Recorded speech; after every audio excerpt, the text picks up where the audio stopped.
The first stone fell without sound.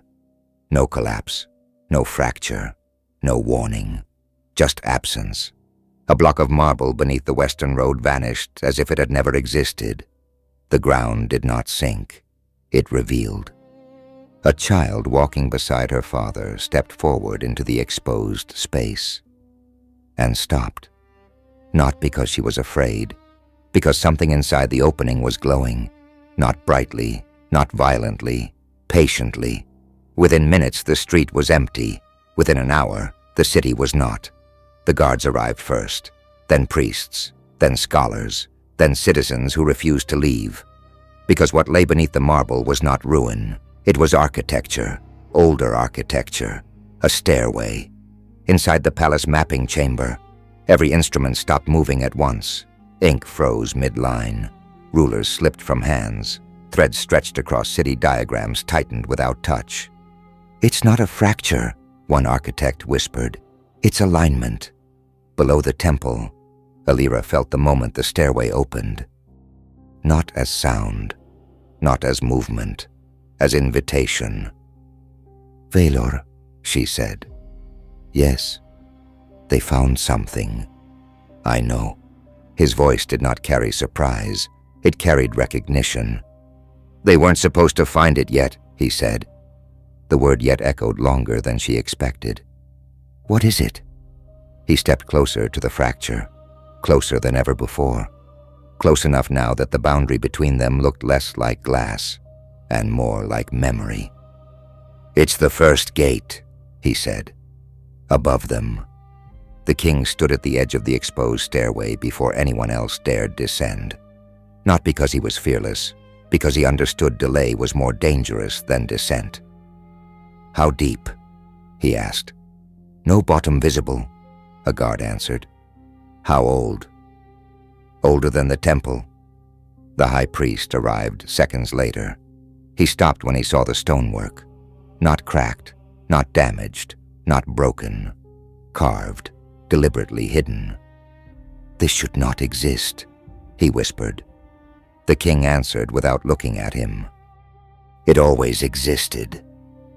They descended together, not as allies, not as enemies, as witnesses.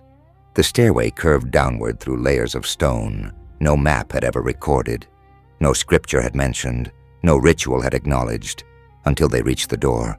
It was not sealed, it was waiting.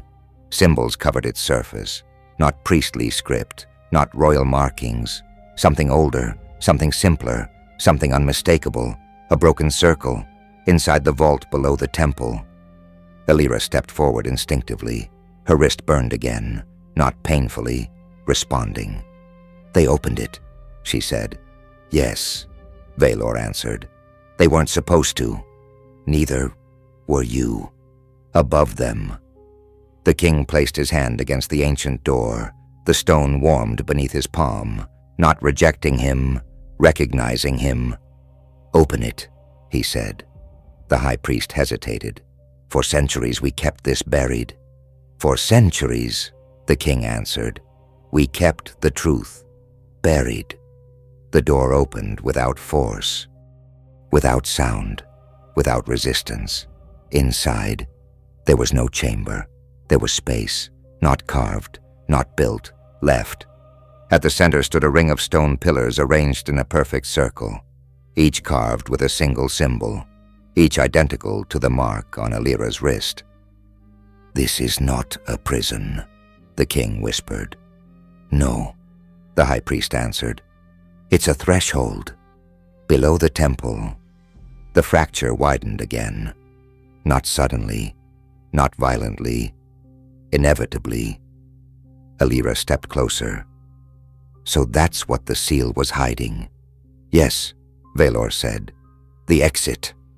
Above them, the pillars began to glow, one after another, not responding to priests, not responding to soldiers, responding to presence.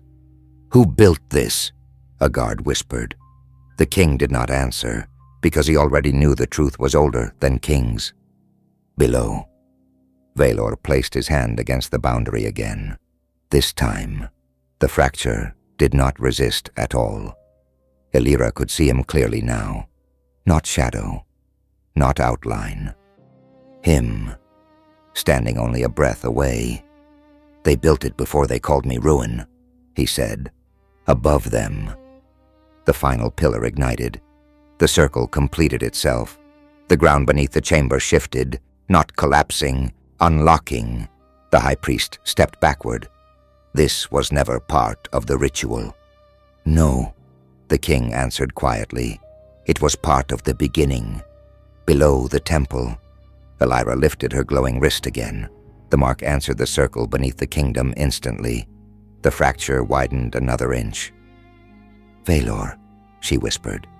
"Yes, if this opens." He did not hesitate. Then the kingdom stops pretending it knows where its foundations end. Above them, inside the hidden chamber beneath the capital, the circle of pillars began to turn. Slowly, precisely, inevitably. And for the first time since the seal was forged, the gate beneath the kingdom began to open.